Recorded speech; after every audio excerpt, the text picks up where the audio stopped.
This is Sam and Ben. Their company is called Fire Bee Extinguishing, an innovative way to combat wildfires with use of drones. Welcome.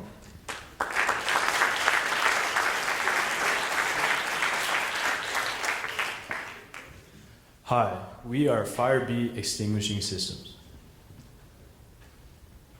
Just 2 weeks ago, in the backyards of California, the Camp Wildfire ripped through over 153,000 acres, burning it straight to the ground. We lost 14,000 homes, 88 lives, and 25 are still missing. Over $1 billion in reparations were needed to help the cause. And over 1,000 firefighters from across the nation were brought in just to help mitigate the solution. What we use right now are systems, devices, and vehicles that just don't cut it anymore. Those are helicopters, expensive converted military planes that drop toxic retardant from their bellies. We use trucks on the ground, and we use firefighters called hotshots directly in the fire, in the line of fire, so to say. I'm Sam Giroud, And my name is Ben Egan. and our solution is to use drones. Here I have a picture of our prototype concept. We want to build a device with 4 propellers that holds up 4 batteries and is connected to a hose that would be connected to the ground. We average the price of this drone to be about $8,000 to $10,000, and if you compare that with the AC-130 planes that they use now, we could build 25,000 drones. Here's our concept in action. As you can see, the drone hovers above the wildfire, shooting water vertically down, and it would be connected to a hose that is connected to a water tanker on the ground, and it would be held up by a retractable pole to eliminate slack.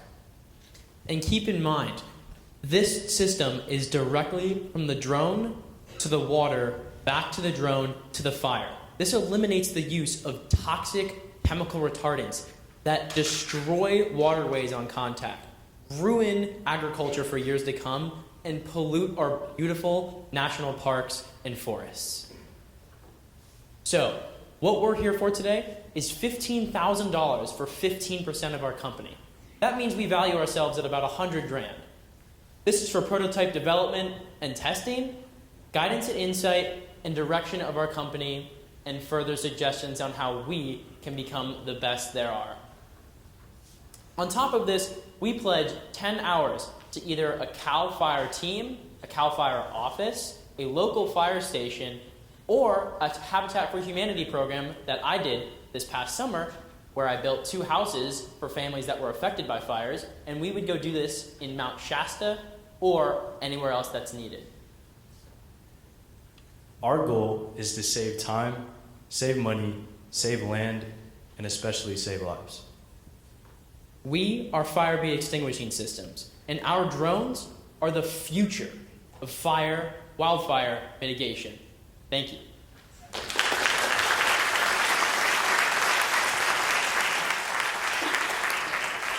All right, thank you, Firebee. Questions or feedback? Great presentation and certainly timely. 2 questions for you. How large are the drones? And have you taken the factor that wind is a big consideration when fires spread and the effectiveness that would have, or the effect or lack of effectiveness that would have with the drones?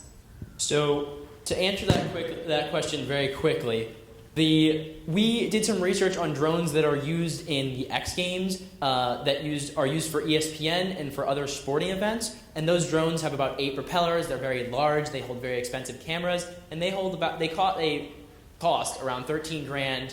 They weigh up to 30 pounds, and they carry up to 30 to 45 pounds. Our drones be made out of material developed by NASA that is almost a gel form in a container, and then when you put it into a mold, it is super lightweight and actually it's practically indestructible and non-flammable, which makes this really great for our drones.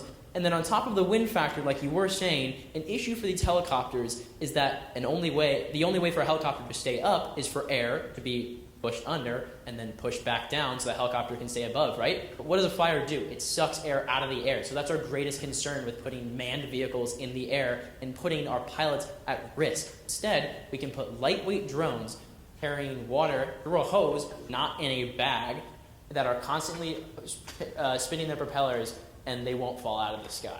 And to also help with that is the propulsion of the pressurized water, as I talked to my physics teacher about, that going straight down due to Newton's third law. For every action, there is an equal and opposite reaction, pushing the drone back up into the sky. And our drones would be about 5 feet wide in each direction. Thanks, Sam. Just a quick question here. Can this be adapted to home use? So instead of, it's almost like a preventive device. So the great thing about this is that this is a relatively new field, right? Drones are new to millennials, and it's kind of the toy we play with a lot, right? But what's being experimented right now is in Brooklyn and LA. The LAPD and Brooklyn, or NYPD, and also the police departments and the fire departments are using drones to not only scout around complex fires, so structure fires, but they're also used for criminals instead of bringing helicopters into areas with a lot of trees. So yes, there are applications for this in a house fire, a complex fire setting, but the only issue with that is that fires usually start from the inside of a complex and then kind of work their way out. But the only way to really get the source of a fire is to start where the source is, which is inside. So bringing a drone inside is kind of difficult, especially with a hose, and then you lose the effect of the constant water supply. Also, there aren't vast bodies of water usually in the midst of towns. Hey guys, good idea. I like it a lot. I'm curious, how did you come up with the valuation? So, thanks to my dad, who is an aspiring entrepreneur, he talked to me about the class he was taking and how much we should be asking for. Originally, if you saw our very preliminary slide, I had asked for $100,000. So we cut it down due to the fact that while we tinkered with a drone we bought at a store for about $400, we were having plenty of setbacks. We had this wonderful idea that Sam developed. We had these amazing schematics, but we really didn't have the time nor means to create our drone. And so what we did is we decided to come up with a concept, refine it as best as we could, give you all the details about it, and ask to help you give us money to build a prototype. So essentially, yes, you are investing in an idea, but it's not just an idea, it's an educated idea. Super creative idea. I really like it. Have you validated this idea with any experts in the field? So when I was in Mount Shasta, this was kind of something that Sam had brought up this was during the summer, right before the school year started, and Sam had kind of thought about this before. We were texting about this, and I happened to be in Mount Shasta, and I figured I'd ask the local fire chief I was working with what he thought about this. He unfortunately thought it would be more of a nuisance. He was very gung-ho on the fact of I'm using my men, which I totally respect, and thank you for their service. But my neighbor, Scott Hassan, who is a entrepreneur, he worked with the original coding for Google, and he works for a robot company, or he owns it. He talked to me about this, and he talked to me about the physics and how he could help us out. And he provided us with a lot of solutions, but they weren't necessarily what we were looking for in the sense that he had a lot of the opposing ideas, and Sam and I didn't want to bend to that. All right. Thank you, Firebee. Thank you.